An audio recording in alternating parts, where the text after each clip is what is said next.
Okay, I'll now read the paper by Yasmine Raiani, who couldn't make it to this conference. She actually was stuck in London after her first plane from the United States, and she really couldn't make it. So I've got here what seems to be a short summary of her paper in English, plus a very short translation I made into the French language. The paper itself is about the Mouvement des Indigènes de la République, which she calls in English MIR. Okay, so I'll refer to MIR for Mouvement des Indigènes de la République, which sounds fairly logical. The term indigène, typically translated as indigenous, designates, in the French historical context, a legal category for colonial subjects. When Houria Boutelja, who would become the movement's spokeswoman, decided to use the term in the Appel des Indigènes de la République, she meant to reappropriate a colonial label in order to name a condition of sub-citizenship. The geographical complement to MIR's assertion that immigrants are in fact colonial subjects, in turn, is that their neighborhoods, the banlieues, the cités, the quartiers populaires, plenty of French words in there, are colonies within the French metropole. It is this colonial geography that she engages with throughout this paper.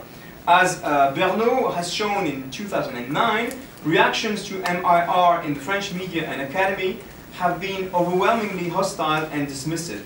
Scholars frequently identify an ethnicist or even racialist tendency in Mouvement des Indigènes de la République. For the purposes of this paper, Yasmine assumes as a theoretical basis that colonial geographic categories, metropole, colony, outpost, etc., functions as representations of space close to Henri Lefebvre's analysis of the production of space, i.e. conceptualized spaces that reflect a dominant order. In this context, when MIR designates metropolitan and colonized spaces, it identifies representations of space. MIR mobilizes its project of spatial transformation in turn through Lefebvre's complement to representations of space, representational spaces, which are defined as, I quote, sites of resistance, unquote, in which the environment represented in representations of space are appropriated and transformed. Yasmine draws MIR material primarily in her research from the Indigènes website. MIR writes that its website serves as a platform for discussion from which should emerge, I quote, a dynamic harmony that reflects the image of what the party of the Indigènes will be, polyphonic without being cacophonic, unquote. As a polyphonic reflection of Indigène society, the MIR website provides a detailed account of the perspectives and activities that reflect and produce its experiences and perceptions of space. So the goal of Yasmine's paper is pretty much to have a look or present a colonial geography in the way it is apprehended by MIR, in which colonization is mobilized through French state discipline and the consequent assertions of state sovereignty in the banlieues, and that in this framework, MIR attempts to decolonize the Republic by launching a redemptive takeover of metropolitan and colonial space that involves the transient displacement of the state. In order to do so, she focuses on the relationship between the colony, banlieue, and metropole, city center, in MIR's analysis, on how the borders between the two are established and how they are repeatedly transgressed. Ultimately, it should become clear that in redeploying categories of metropole and colony, MIR effectively undermines the myth of the untainted metropole, thereby offering a model of colonialism distinguished by a flexible and dynamic but existent geography. The movement does so not simply in positing the existence of colonies within a traditionally metropolitan space, but in presenting an image of the metropole-colony dynamic in which there is a constant spatial give and take occurring between the two, mostly mobilized through the body. Sorry. In Lefebvrean terms, after Henri Lefebvre, this give and take takes place as the spatial conquest between representations of space and representational spaces transpires.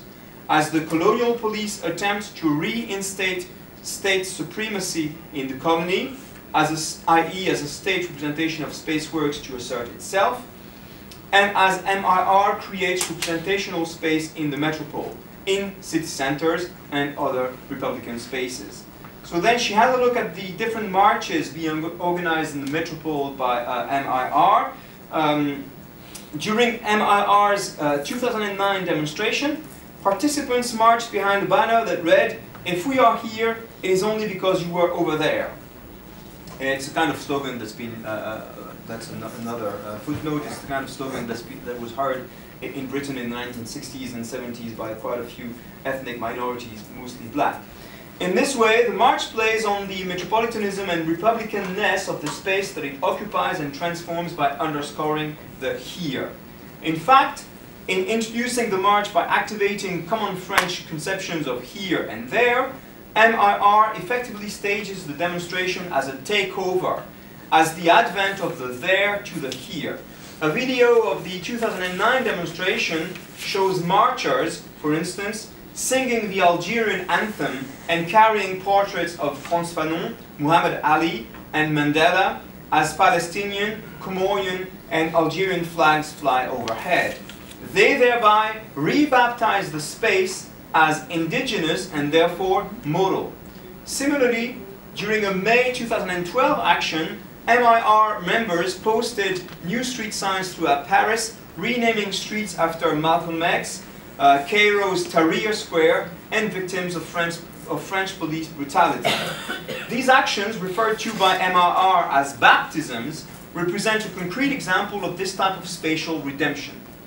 In the 2009 demonstration announcement, MIR identified its yearly march as, I quote, "the only national demonstration directly auto-organized by those who are treated by France as colonized subjects," unquote.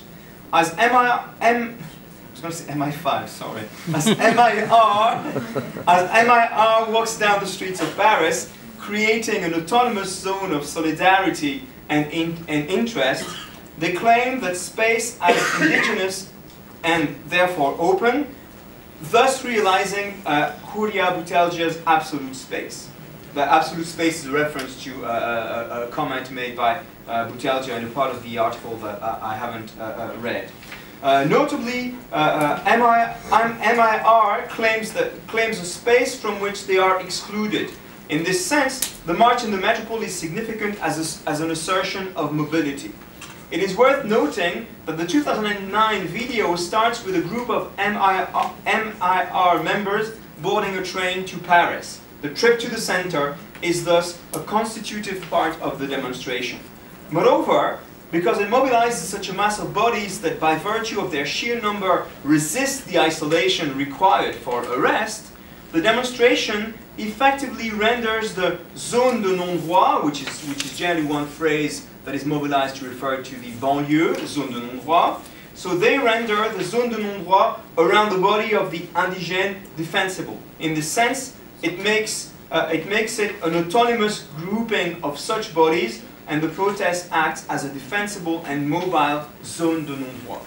Like the train ride, this transient immunity from state discipline functions as resistance against ghettoization.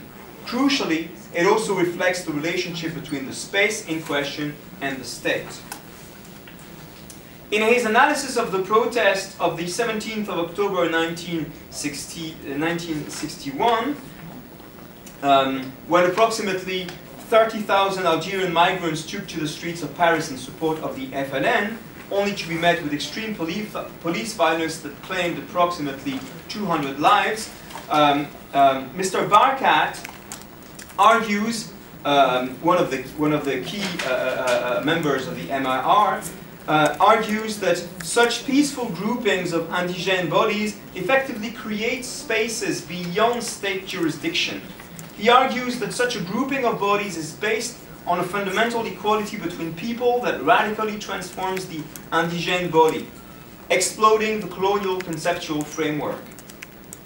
Because it does so without verbal political language, a discourse long ago invaded by colonial meanings and truth, this grouping of bodies, according to Barkat, speaks a new language, one of a body emancipating itself from the exception that instituted it, unquote. Barkat insists that this is more than a discursive or dialectic move, and represents, I quote, a unique manner of occupying territory and inscribing oneself in history, unquote. That creates a social space both functionally and conceptually outside the rule of law. In order for this to be the case, however, Barkat argues that the grouping of bodies must be peaceful and therefore outside the logic of power, constituting an effective escape from an encounter, confrontation, face-à-face with the police. So to conclude quite very briefly, in Twilight of Sovereignty or the Emergence of Cosmopolitan Norms, Sheila Ben-Habib notes that currently it is not only the center which flows to the periphery, but the periphery which flows towards the center, unquote. It is perhaps this fact that has generated French anxieties about metropolitan spatial purity that, as Yasmine has been trying to suggest in the paper, paradoxically provide the terrain to erect the kind of non-state space that Barkat describes, if we can allow that such a space is genuinely beyond the state, even if it occurs with express or tacit state consent, through permits, for instance, or the fact of police exercising restraint in order to cater to metropolitan opinion. In this sense, Barkat might argue that contemporary metropolitan political culture contains the seeds of its own undoing. A dedicated Schmittian, after Schmitt, would undoubtedly respond that this cannot be the case, at least not entirely, since the magic of the state is that it makes its own undoing its birth. It makes its own undoing its birth. If anything, the Mouvement des Indigènes de la République shows that as periphery moves to metropole, the colonial geography is not undoing itself, but reconfiguring itself. MIR does show us horizons of an undoing. The question that remains is how to enter them. Thank you.